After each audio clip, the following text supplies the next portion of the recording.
Thank you all for coming. My name is Tina Nunziato.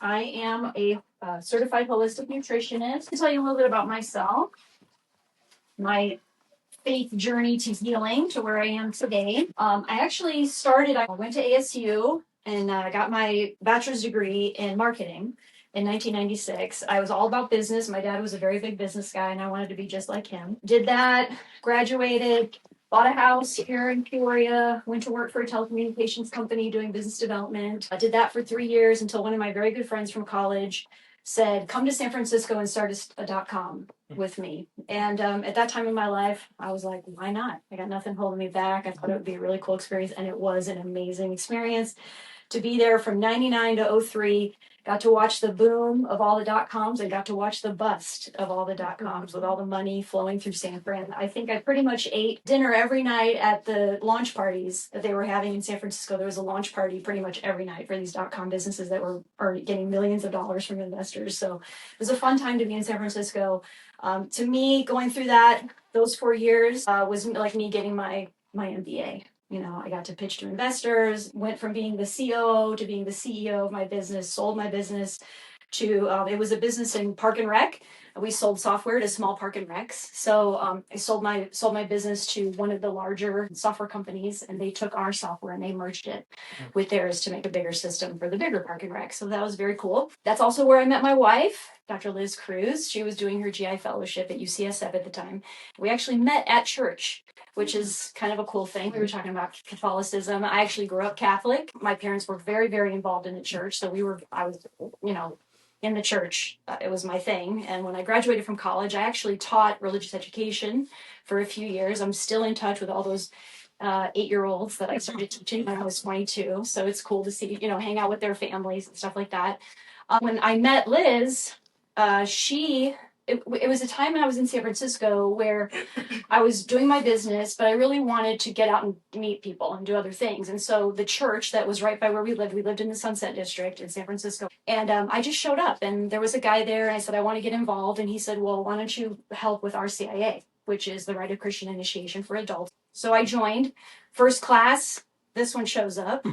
And we were paired together because she was the only female candidate. I was the only female sponsor. We actually were friends for a very long time. It's a very long story. We can do that over a bottle of wine sometime. But we ended up getting together. I brought her here back to Phoenix because this is where, I was living with my family. And we have 4 children, 29, 20, and 2 17-year-old twins. They're juniors at O'Connor. When I came back here, I went to work for a healthcare software company as a vice president of marketing. I did that for a few years until we started having babies. And we decided that it was important to be home with the babies. So I stayed home. She's, GI doctor, so she was working. And about a year into that, she's on call all the time. She wasn't coming home. She wasn't home for dinner. We were having babies and she wasn't seeing them. And she's like, this is not the life that I want to live. I want the children to know me. So I told her, I was like, let's start our own practice because I had the business background and she could scope butts. So, so that's what we did. 2007, we had a 1-year-old at that time. And 2 years later, I was pregnant with twins, running a medical practice here in Phoenix. So about a year after we started to practice is when she came to me and she was like, I need help. I'm seeing all these people. I'm working them up. I can't find what's wrong with them. I don't want to put, a 20-year-old on medicine for the rest of their life. And I'm looking at her like, I'm just sitting here firing people like, what do you mean, So we started on a journey, 2-year journey, basically to teach us what her medical degree did not teach her about what was happening in the world of medicine and how to help people get better. I felt so passionate about what we were learning that I went back to school. So pregnant with twins, out to here, and I'm doing my online certification for holistic nutrition because I felt very passionate that I wanted to be able to deliver that message to our patients while she was off scoping butts. Basically, was the line. So 2011 became a holistic nutritionist. I've done thousands of consults since then with patients and clients. And I say clients because a lot of the people that we were serving were friends and family of our patients. So because everything I was doing was virtual, all the consults were over the phone. So if we had a patient, they had an aunt or uncle or grandmother that lived in New York, I was doing a consult over the phone with them and helping guide them. I truly feel like what I'm doing today is what I was meant to do. And I feel like the path that I took to get there and to grow this wellness business, like everything I did along the way helped to contribute, where we are today with our business and helping people get better. Something else personal about me is I've been doing Kung Fu for about 16 years. I'm a 5th-degree black belt. Oh, wow. Most people don't know about that. Okay, thank you all for being here and learning about nutrition. I just wanted to kind of do a high level really quick. Most people that come to us, they have a lot of issues. Obviously digestive issues. We were a GI practice, so we were seeing a lot of acid reflux, heartburn, gas, bloating, constipation, diarrhea. But in general, most people coming to us had a lot of other medical issues too: high blood pressure, high cholesterol, diabetes. It's just very common. A lot of people are on a lot of medicines. A lot of people are on medicines. They don't even know why they're on medicines. So, and I'm basing all this on the thousands of consults that I've done, with people. I wanted to give you all kind of the high level advice that I tend to give people when I'm on a call with them. If you all want to do a call with me, they're free. It's a gift from us. 30 minutes of focused time with you to really hone in on what you might need specifically to you, because everyone's a little bit different, but for the most part, the general nutrition advice is pretty general, okay? A lot of weight gain today, a lot of people suffering with energy issues, a lot of people not sleeping well, right? And all these things make us unwell in general. So what we learned, first of all, the food industry is providing us food that is not great for our bodies, okay? I learned this very quickly. We studied under a lot of mentors. We read a lot of books. We watched a lot of movies, a lot of documentaries. And one of the first things I did was I went in our pantry because I was learning about our food. And I just remember, I grew up, my mom always had a protein and a starch and a veggie on our plate. I felt like I was doing it for our family. And I remember going into our pantry the first time after I learned how to really read a food label, and I was just in the pantry crying because I literally could not believe what was in our food and what I'd been feeding my family all these years, okay? So that's probably what we're going to talk about today. The medical industry, which Liz can attest to, is basically teaching us how to put Band-Aids on our symptoms, and we're not really getting to the root cause of what the problem is. Pharmaceutical and healthcare industries are making lots of money on us being sick. Again, pharmaceutical companies are investing in medical schools. And a lot of what Liz was taught when she was going through medical school is this is the drug you want to give for this is the drug you want to give for that. They were wined and dined by pharmaceutical companies. And again, when you're a young medical student, you're just looking at the double-blind placebo studies that they're throwing in front of you. And as a scientist, that's what you're believing. The reality is the population is getting sicker and sicker, and now our children are being affected. I think that's the hardest part for me, is to see kids being affected. I had 20-year-olds sitting in front of me who were like, oh, I have low energy and all of this, but it's normal because all my friends feel that way. You are 20 years old, you should not be feeling like this. But unfortunately, those are the first generation of kids that have grown up on our current food supply and fast food and energy drinks and coffee, all these fancy coffees and all this kind of thing. So turning things around. It's really simple to turn things around. It just takes accountability for your own health. Being accountable, doing your research. It's never too late to turn the body around. I've turned around a 92-year-old who wanted to get better. So it's never, ever too late. If you want to turn your body around, it's never too late. It's not hard. It just takes some commitment and discipline and incorporating 7 simple things, which I'm going to talk to you about today. And also forgiving yourself when you fall off the wagon, because you will fall off the wagon. It's normal. We all do. We're all living in this world. We're all being exposed to a lot of stuff out there. So when you want to go eat ice cream, it's okay. You go and eat ice cream and you don't feel bad about it. We're going to talk about that. But each day is a new day to start over. All right, we're going to jump right in. And I'm going to, if you have questions throughout, it's such a small group, you can ask questions. We don't have to save them till the end. I'm going to go through these slides quickly so we can save some time at the end for Q&A, okay? Habit number 1. This was probably the most helpful thing I learned in trying to eat better for myself and my family, is learn how to read food labels, okay? The reality is that, I have a lot of people who are like counting their calories and they're weighing their food. It's not about the number of calories you're eating. It's about the quality of those calories. People ask me all the time, what's the difference between a holistic nutritionist and a dietitian? A dietitian is all about counting calories. They will tell you it's okay to eat a bagel because it's X number of calories. As long as you stay within these number of calories, you're fine for the day, okay? I will tell you it's never okay to eat a bagel because it's not good for you. Okay, it's lacking in nutrition. That's the difference. I kind of make jokes about like what should, yes. You don't eat bagels? Oh. Every once in a while, I'll eat a bagel. But I'm giving you examples. Okay? But no, I typically do not. My mind. We can talk about healthier alternatives to bagels. Okay, yes. But I know, I'm blowing your minds right now, right? It's so simple. Okay.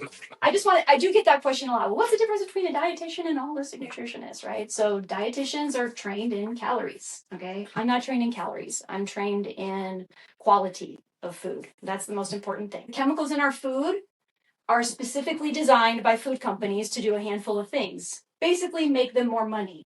Okay? They're there to preserve texture, taste of food so that the product can sit on the shelf for a really long time. Okay? It's there to make you hungry. And I know this is going to sound crazy, but for those of you that don't know and have never been educated on this, there are chemicals being put in our food to train your brain that I need more food. Okay? And not to give you nourishment so that you have to eat more food to get what your body feels like it needs. It also gets you addicted to products. So there's a lot of sugar being put in food today. Sugar is worse than cocaine in terms of addiction.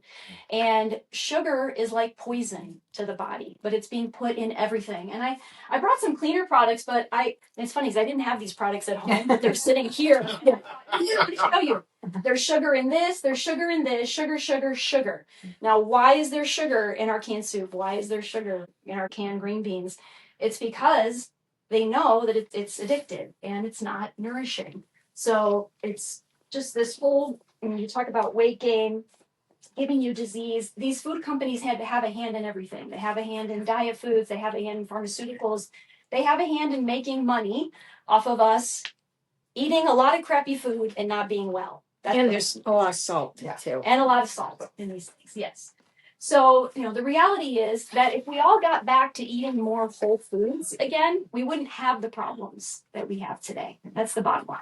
Okay. So what to look for? When I grew up, on the food label, I was always taught to look at the top part. How much saturated fat, how much polyunsaturated fat, all those things.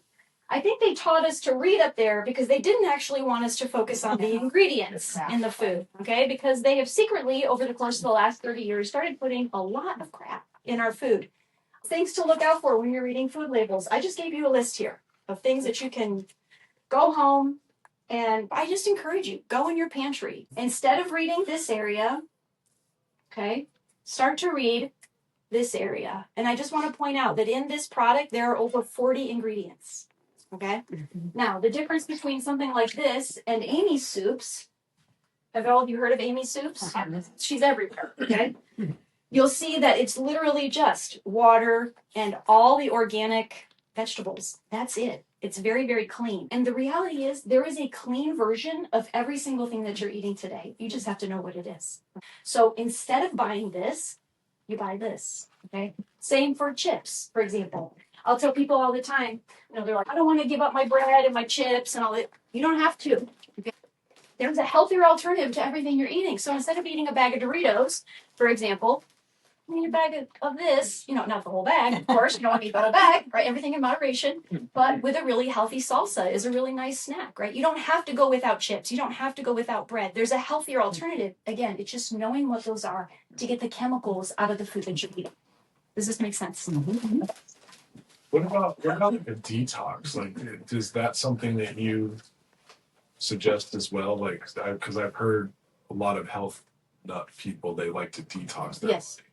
Yeah, so it depends on what type of detox you're talking about, okay? When we first started in the detox world, we actually had a kit. It was more of a colon detox that we gave out to patients.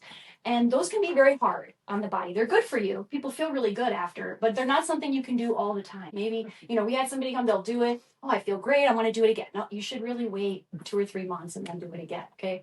The reality is you got to stop putting in what's causing. Yes, we can do a detox, but then we got to stop this part. Okay. If we can stop this part, it's going to make the whole body better. And then you don't have to do these hard detoxes. We'll talk later about daily detoxes that we recommend. Okay. But it's a very good question. Can I ask a question? Yes. So I'm looking at the list of Yes. things you should look out for, right? Yes. There's two things in there that I'm curious about. One is spices. Yes. So that natural flavors, you're going to see natural flavors in a lot of products and spices. Natural flavors and spices are a key term for over 50 ingredients that food companies can put in your food, and they don't have to tell you what's in there. So this is a food label for something that's processed.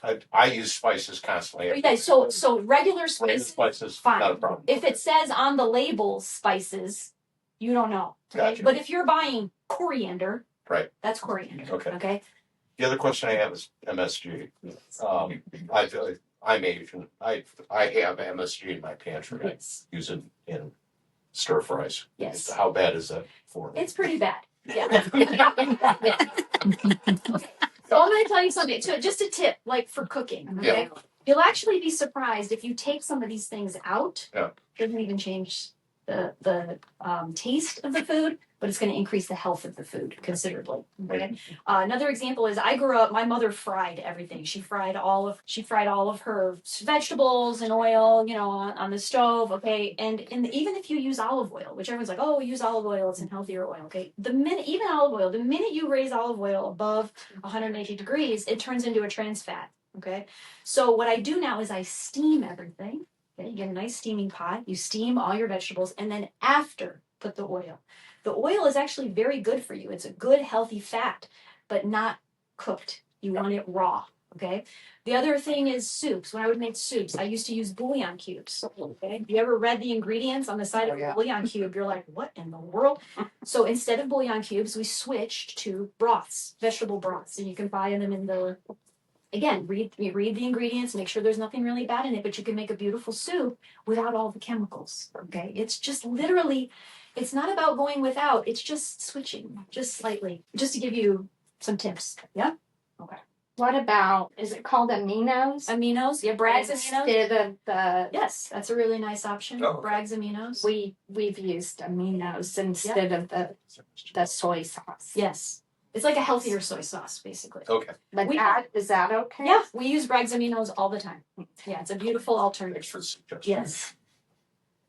All right, habit number 2, prioritize whole foods, real foods, foods that have how many ingredients?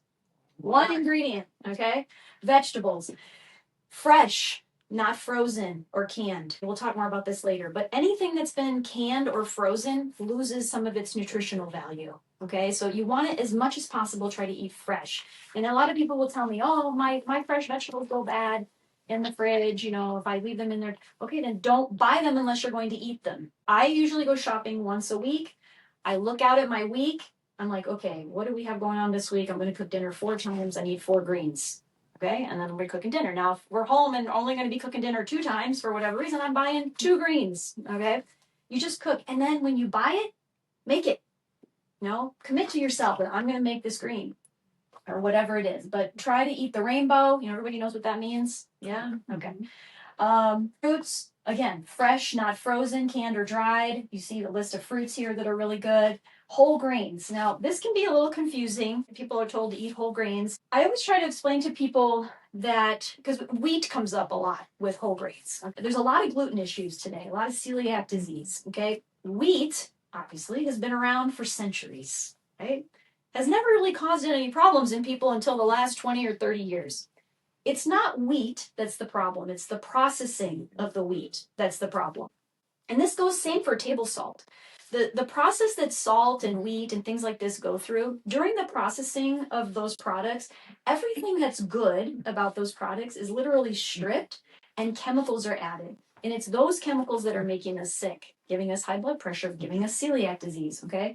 So wheat in and of itself is not unhealthy. It's all the processing of the wheat. So you have to be really careful about the wheat that you're eating, which, again, I'll give you some options later for healthier wheat alternatives. But flour, general wheat today is very bad. I try to encourage people to eat things like brown rice, wild rice, quinoa, farro, buckwheat, Ezekiel bread is a sprouted grain. Has everyone heard of Ezekiel bread? Yeah.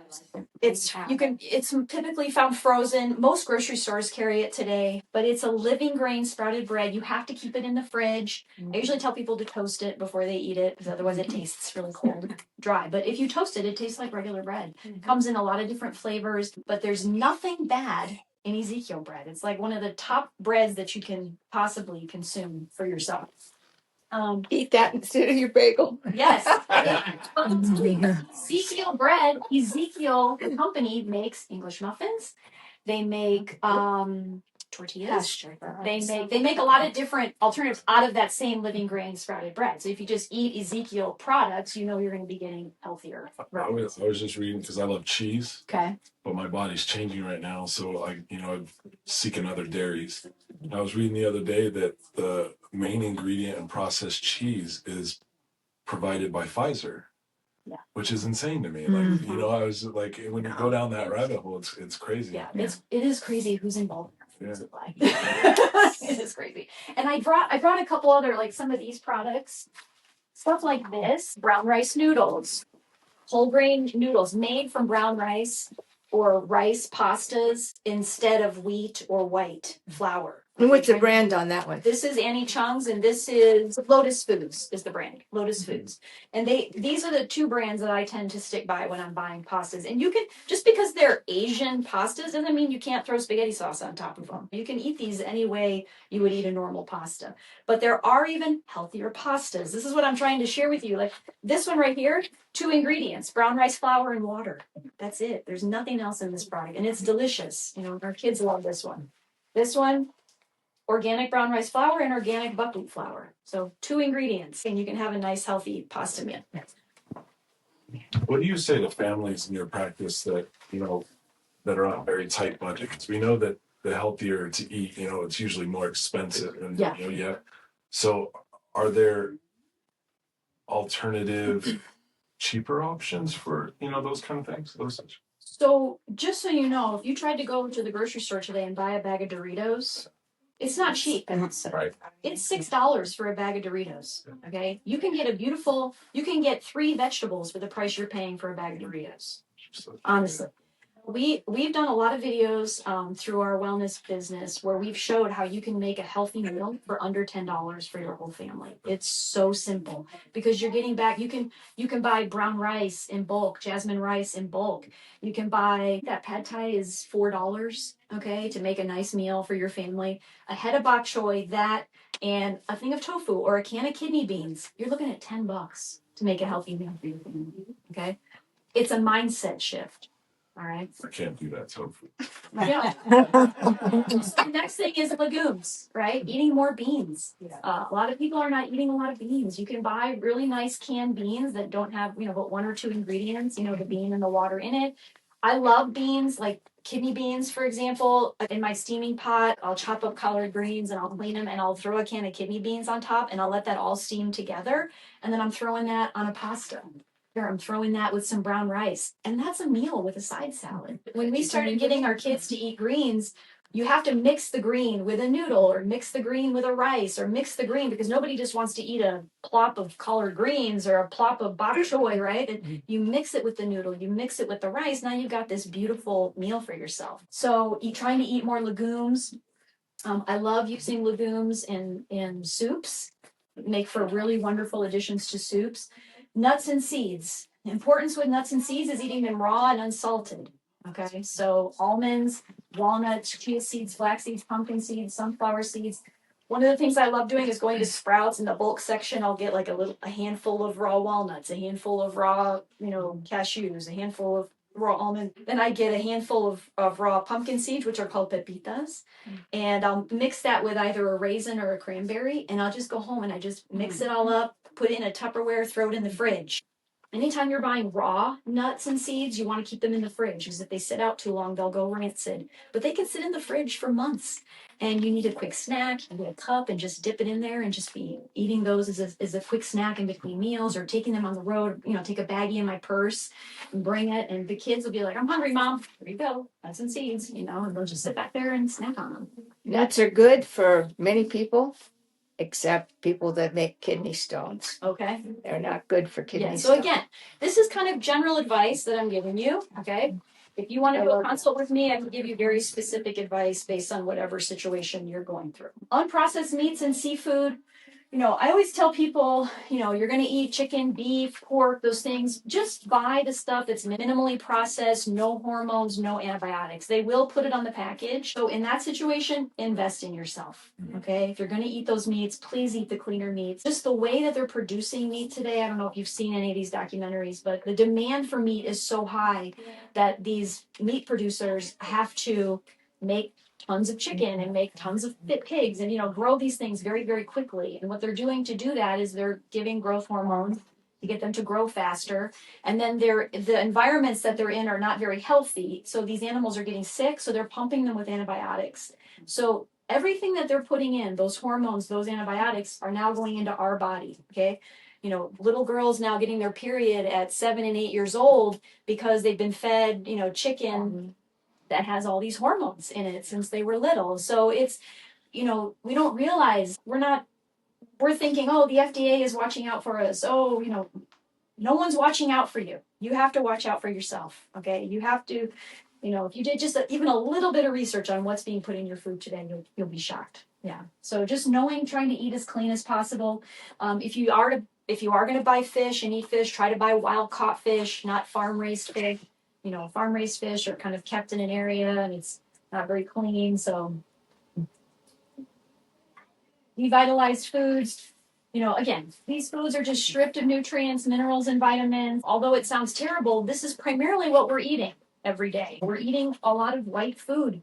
We're eating a lot of fast food, the white sugar, the white table salt, white flour, white rice. Anything with more than a handful of ingredients on the label, there's an ingredient you can't pronounce. There's an ingredient that has fructose at the end of it. You know that that's not a healthy food for you. You need to put it back, try to find something cleaner. We have to start thinking of food as fuel for the body instead of just, it's going to fill me up. You think of it as, is this food going to give me life or is it going to take life away? Right? Habit number 3, eat as much green as possible. And again, if you're on a blood thinner, maybe a different story. Okay, again, it's kind of different for everybody. In general, we need green food. Okay, the body needs greens. The green food is what builds healthy red blood. Green food is full of vitamins and minerals and proteins. Yeah, actually, green food has a ton of protein in it. People don't realize you don't even need protein at every meal if you're eating your greens. Okay, or doing a salad with a thing of chickpeas on it is plenty. You don't have to throw chicken on that salad if you don't want to. You can go without meat at every meal. For the most part, we as a society here in the United States eat 150% more protein per day than our body requires. So, think about cutting out, you don't have to have that meat at every single meal in order to have a healthy body. I always tell people too, to rotate your greens. So I'll ask people all the time, are you eating greens? And they'll be like, oh yeah, I have a spinach salad every day. I'm like, okay, that's fine. But here's the thing. Every vegetable and every fruit, for that matter, has its own vitamin and mineral makeup. Okay. So when you eat spinach every day, you're only giving your body the vitamins and minerals from spinach. So every day, your body's like, oh, I already got these vitamins and minerals. I don't need any more spinach. I need more of this. I need more of that. So it's important to rotate your vegetables, rotate your greens. If you're going to eat a salad every day, maybe for 1 week, eat spinach. The next week, eat romaine. Next week, eat red leaf lettuce. The next week, eat spring mix. Mix it up. Even your other veggies. You might love asparagus, for example, and that's great. Every once in a while, throw in some green beans. Throw in some peppers. Throw in, you know what I'm saying? Mix it up. Important to rotate the greens.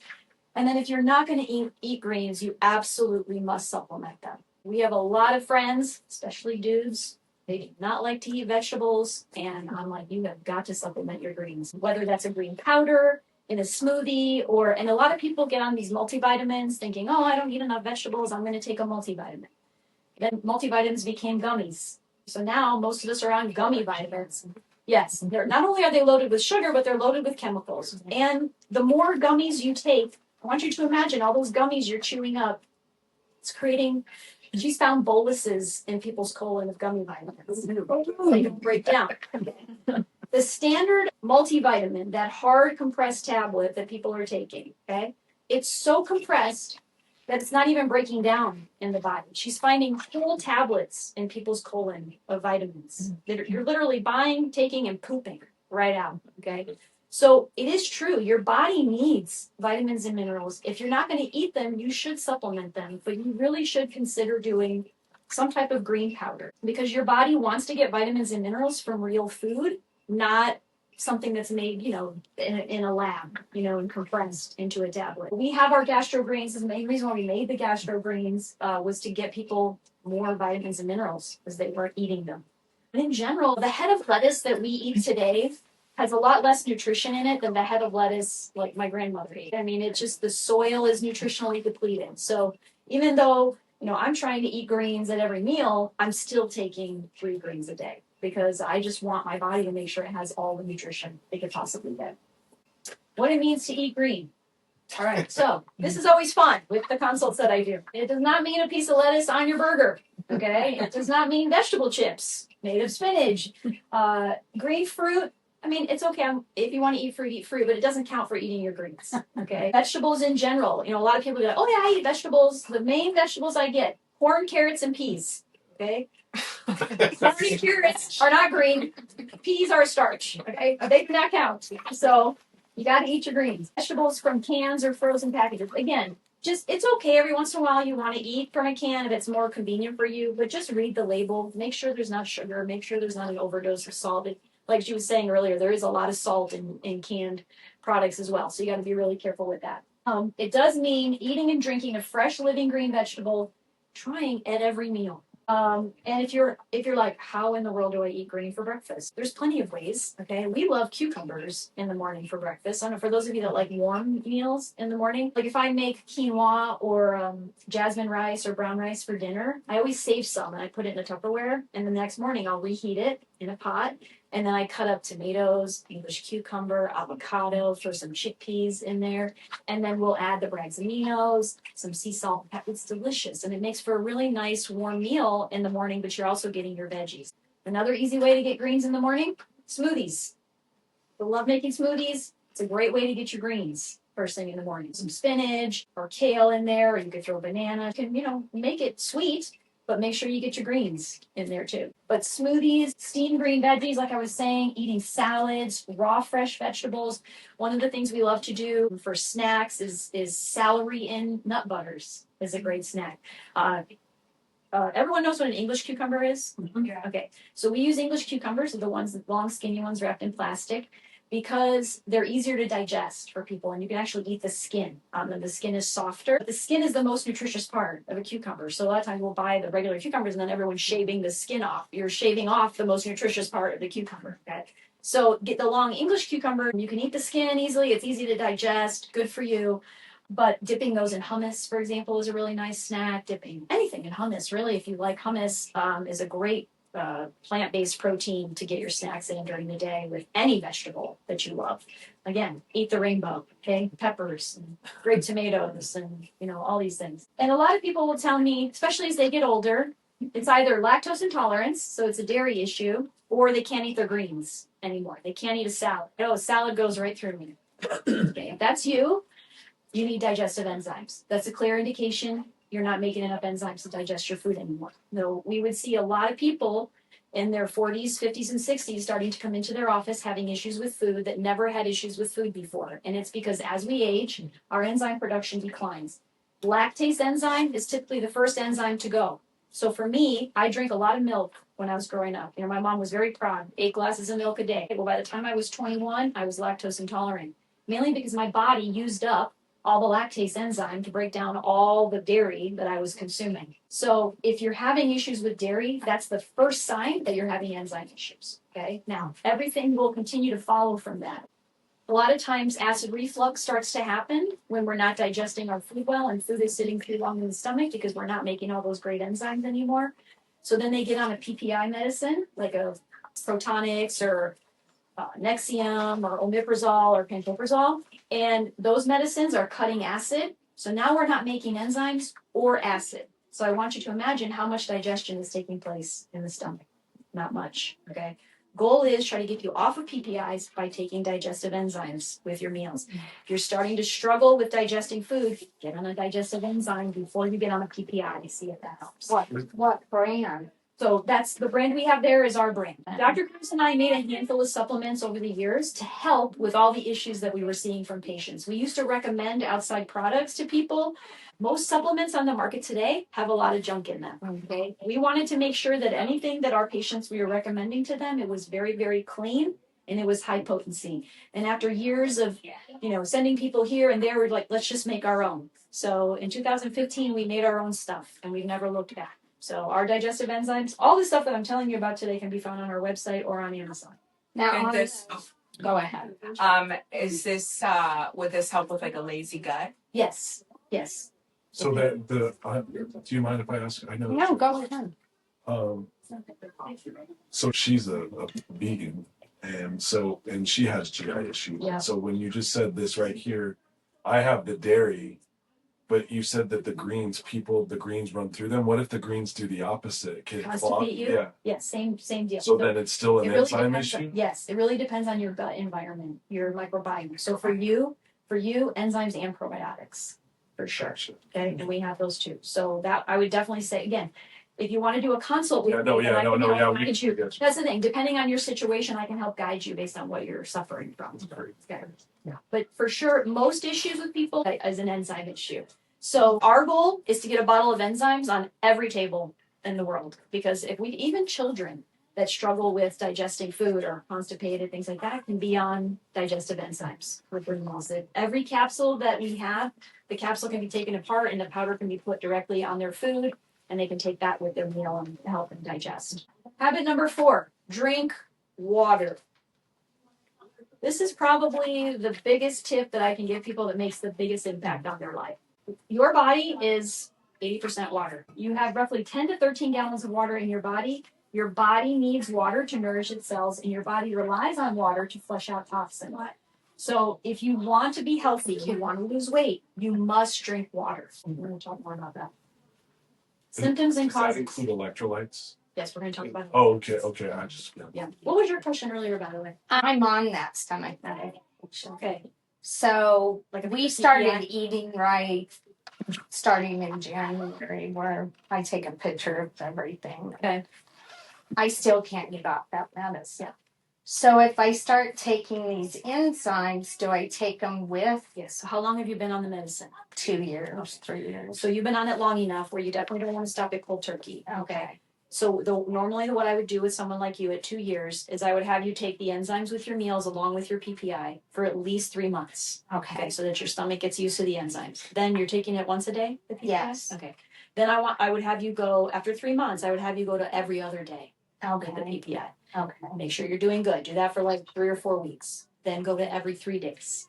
Okay, so 4 days. Slowly tapering yourself off, because what you've been doing with that medicine is you're basically training your stomach to not make acid. Right? Your stomach's not making acid. Yeah, if you're not taking enzymes, it's not going to help. Okay. Yeah. Thank you. Yeah. So the symptoms and causes of dehydration: weight gain. Dehydration slows down your metabolism. Water retention, which most people are really surprised by. They're like, what do you mean I'm not drinking water? Why do I have water building up in my body? It's because the body is trying to hold on to all the water that you do have because you're not drinking enough of it. So your body's going to hold on to the water. It's going to make you feel bloated. It's also going to try to hold on to the water to dilute all the acidic things that you're putting in the body. Okay? Brain fog, sluggishness, constipation. Those are the main symptoms that we see from not drinking enough water. Causes: not drinking the right amount of water per day, and then we're drinking everything else but water, and we think we're hydrated. A lot of people will tell me, well, I have my coffee in the morning. That's water. It's not water, especially if it's caffeinated. Caffeine is a diuretic. It's going to make you pee. So it's going to make you more dehydrated, make your body need even more water than you would normally need. So many people today are drinking sodas, energy drinks, especially so many energy drinks, even young kids drinking energy drinks. It breaks my heart to see these young kids on energy drinks and what they're doing to their body. But by consuming these beverages, we're doing the opposite of hydrating. So how much water should we be drinking? So a good rule of thumb, again, it's different for everybody depending on your medical situation. But a good rule of thumb is drinking half of your body weight in ounces per day. So if you weigh 160 pounds, you should be drinking about 80 ounces of water per day. Divide that in half. Now that could seem like a lot of water for you if you're only drinking one, water bottle. So I don't suggest going out and drinking 80 ounces of water overnight. You will be cursing my name by noon tomorrow. But there is a path to getting there, and it's slow. We've gotten to where we are, over a long period of time. We're not going to fix it by tomorrow. But the idea is that you've got to have a plan for yourself. So again, depending on your situation, if you're drinking 40 ounces or 50 ounces and your goal is 80, just try to bump it up 10 ounces. And I always tell people to space it out throughout the day. So if your goal is 60 ounces a day, try to drink 30 of it between breakfast and lunch, and try to drink the other 30 of it between lunch and dinner. Get yourself a water bottle that okay, this water bottle is 28 ounces. I know I have to drink 4 water bottles, so I'm going to drink 2 of these. The other way to start your morning off right, or start your water drinking off right, is right in the morning when you first wake up, drink water. That'll already start you on your day, right? To hitting your goal. Just drink a whole thing of water right when you first get up. It can really help you in your whole body. I would tell you, out of all the tips that I give people, drinking more water is probably the simplest tip I can give you, and it is the one that makes the biggest impact on your health. I drink between 75 ounces and 100 ounces a day because I'm a kidney stone maker. Yes. So I have to. Yeah. And if you drink coffee, so this rule of thumb is if you're not drinking caffeine. Okay. So if you have, I have a lot of patients who are like, Tina, I am never going to give up my 1 cup of coffee in the morning. Okay, that's fine. That just means you got to drink more water to balance it out. That's it. Just do that for your body. So if I drink 12 ounces of coffee in the morning, supplement that with half, like 6 more ounces of water. I would do double the amount of water. So 12 ounces of water, I would drink 24 extra ounces of water per day to compensate.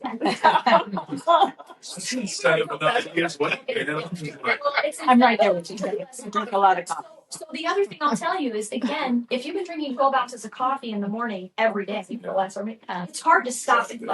But what I will tell you is, you do it slowly, go down. Like instead of drinking 12 ounces, drink 10. Yeah. And people will be like, oh yeah, I could drink 10 ounces. No problem. I can cut down 2 ounces. And do that for like a month or 2. And then go down to 8 ounces. And do that for a month or 2. And then go down to 6 ounces. And get to a point where you're like, you know what, I need at least 6 ounces. But at least it's better than 12. At least you've done that for your body. And maybe you get to a point where you're down to 2 ounces of coffee and you're just doing a swig of it. And you're like, you know what, I don't even need this anymore. That's the goal. And just slowly taper it until you get to a point where you're like, okay, this is the absolute amount I need every day. I've done that with wine with people too, like drinking wine at night. A lot of people drink, I had a lot of women coming to me. They were drinking a bottle of wine at night before they go to bed. I know you big eyes, but this is no joke. Okay, they're drinking a bottle of wine at night, and they wonder why they don't feel good. Okay, and we'll try everything else. We'll try diet. We'll try enzymes. We'll try food sensitivity testing. And they still don't feel good. And I'm like, you know what? We need to work on the wine. What do you mean? I'm not working on my wine. Okay, well, do you want to feel better, or do you want to? Okay. So I tell them, go down to, A quarter of a bottle. Exactly. No, you're laughing, but go down to 3/4 of a bottle. Now go down to a half. Now go down to a quarter. I had one woman, she got down to 1 glass of wine a night. Okay. All her symptoms were gone. She would go out and hang out with her friends. She called me the next day, mad at me, because now I go out with my friends and I can't drink 4 glasses of wine anymore because I get sick. I'm like, you're welcome. Like, what, you're welcome. Okay? But yeah. Is coconut and almond milk equal to regular milk, or is that a healthy alternative? Coconut and you're talking coconut milk and almond milk. You're saying yes, they're healthier alternatives. Not good. No, they're. I wouldn't say. Because I love milk, like that was. So I would find the healthier alternative that you like, right? And you know how you can go to Sprouts and you can get the little containers of it. Just find one that you like. Yeah, I've converted, but I was just reading this on your thing. I was just curious because I have supplemented for like the last couple of years with like almond or whatever, but I was just wondering. Yeah, it's fine. Really as bad, or is it actually? You just have to again look at the ingredients. Make sure that it doesn't have a lot of extra stuff in it. There are certain brands of almond milk that even coconut. Some are high in sugar. Yes, exactly. Yeah. So you just have to read the ingredients. Again, in moderation. Those things should all be in moderation. Okay. Water should be your number one.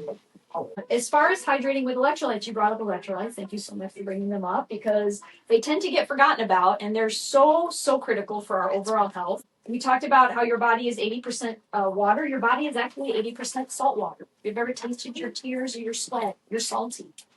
If you've ever had to go into the hospital because you're dehydrated, what are they giving you?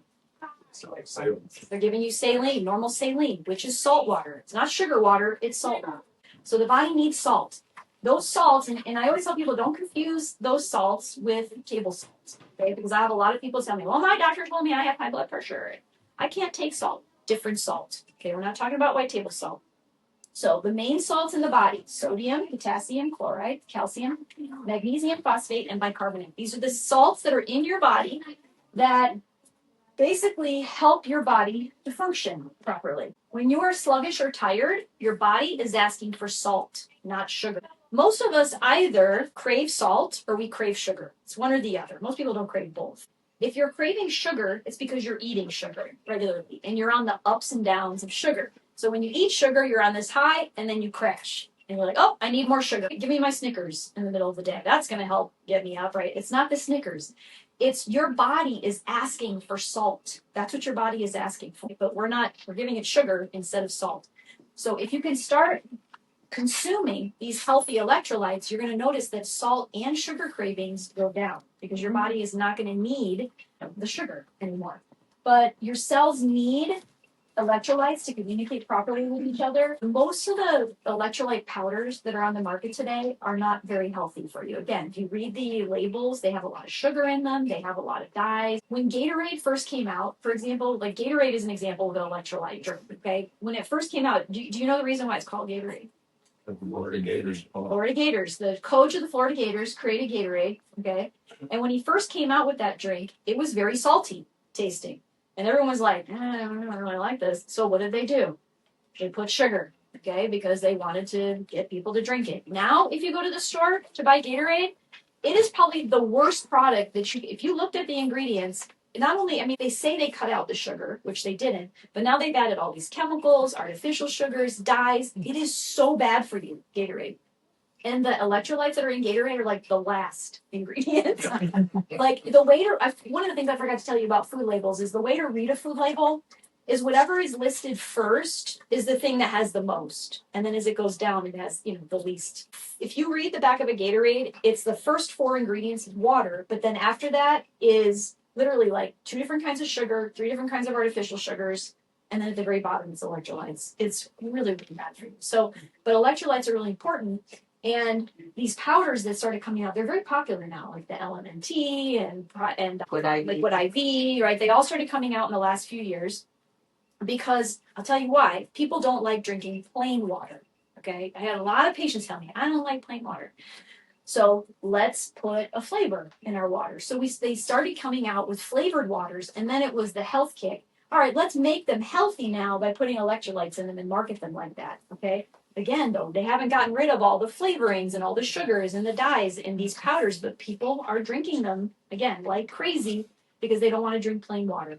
So tips I will give you. First of all, we made an electrolyte powder, again, that we want it to be very, very clean. It has the core salts that are in your body, but it is not flavored because it is very, very clean. So if you don't like drinking plain water, you can put salts in it, our super salts.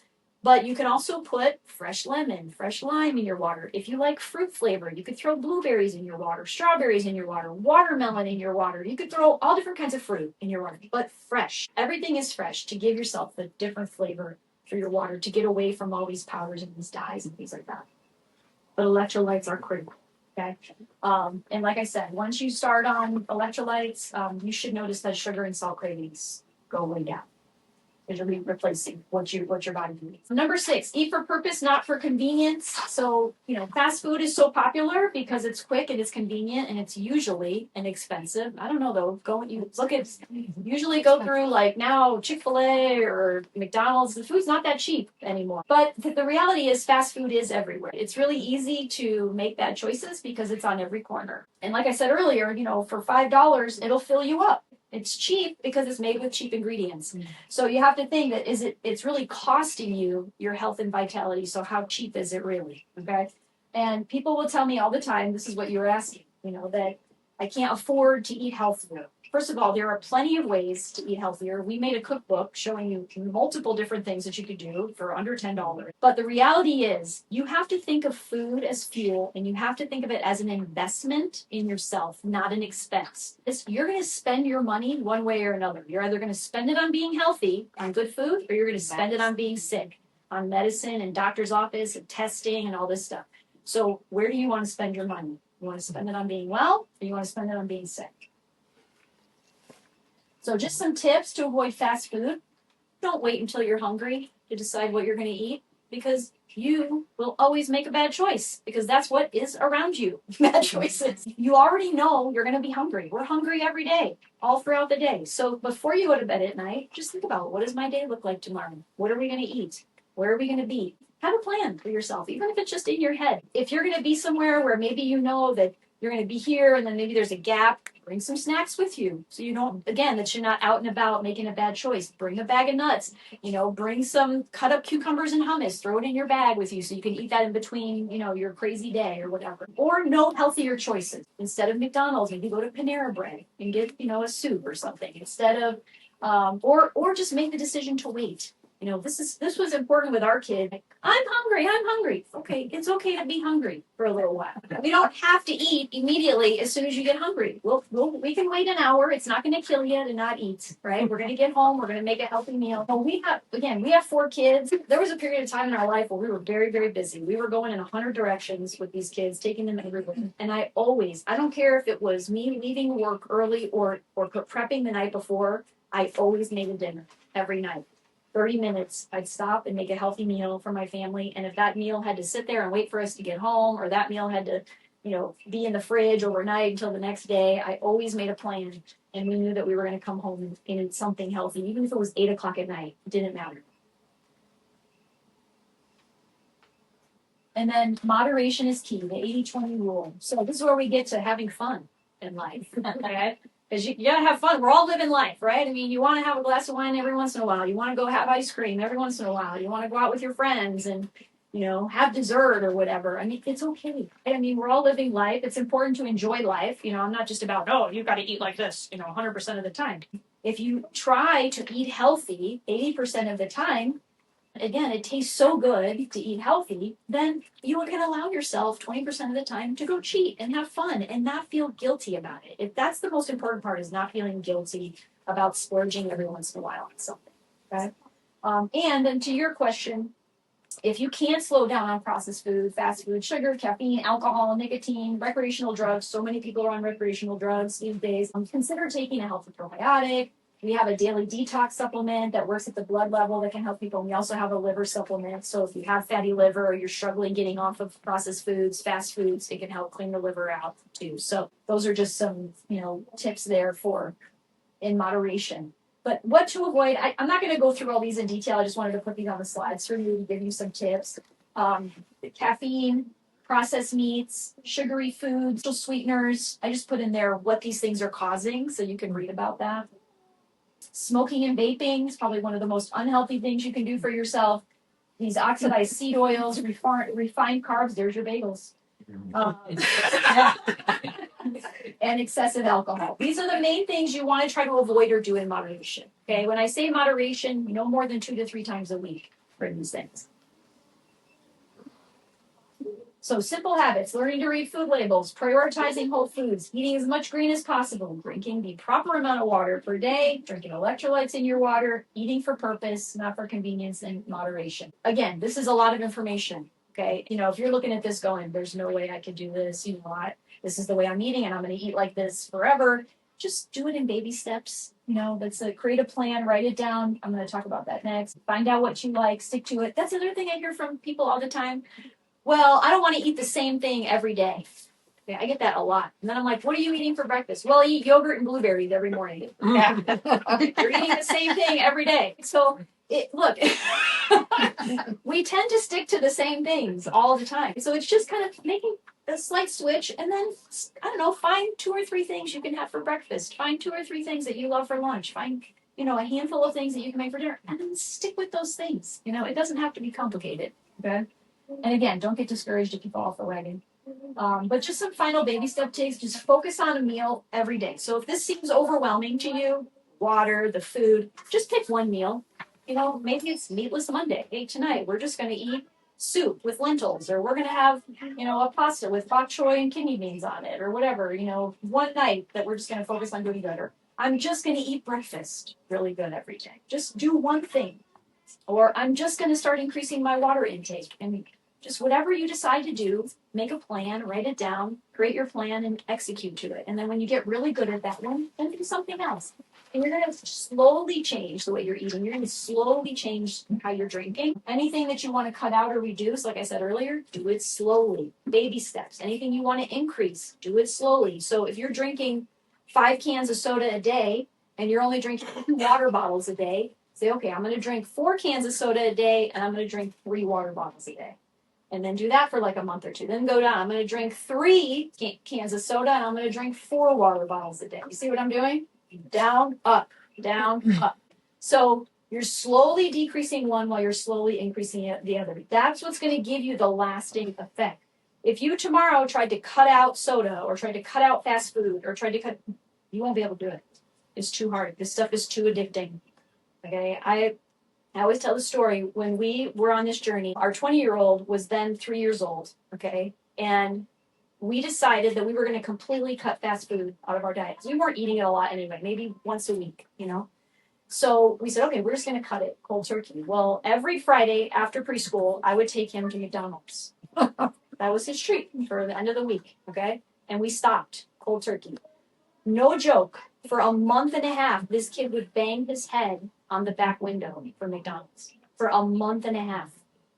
For once a week of McDonald's. There are kids that are eating fast food 2 to 3 times a day. Okay, you are not going to stop that overnight. It is too addictive. Several years later, he's probably 8 or 9 years old. We had a babysitter who wanted to go get him McDonald's. And he looks at me and he's like, Mommy, I don't even know what I like it. Like, what do I like at McDonald's? I'm like, you don't eat McDonald's. So it takes time. Okay, we got to where we are over a long period of time. You're not going to fix it overnight, and that's okay. It's a journey. Think of it as a journey of health. Okay? It's like life. Life is a journey. Don't feel bad when you fall off the way.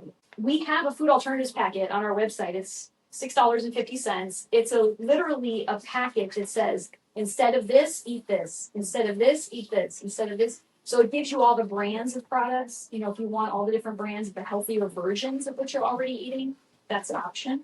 Also, I'll tell you, go through your pantry at home. You can stand there and cry like I did. Okay, look at all the food labels and then go try to find the healthier versions. And then if it's real junk food and it's really bad for you, just don't buy it. If you don't buy it, you won't eat it. And again, if it's something you're addicted to, reduce it slowly. Yeah, just reduce it slowly over time.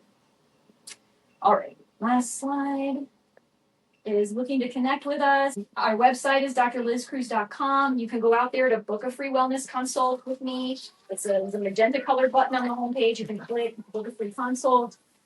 We offer supplements. We offer holistic testing. We do a lot of food sensitivity testing and micronutrient testing. We have a podcast. Liz and I have been podcasting for over 12 years. We have over 500 podcasts out there. We love to educate for free. So subscribe to our podcast. We have a newsletter on our website you can subscribe to. You can also subscribe to all of our social media.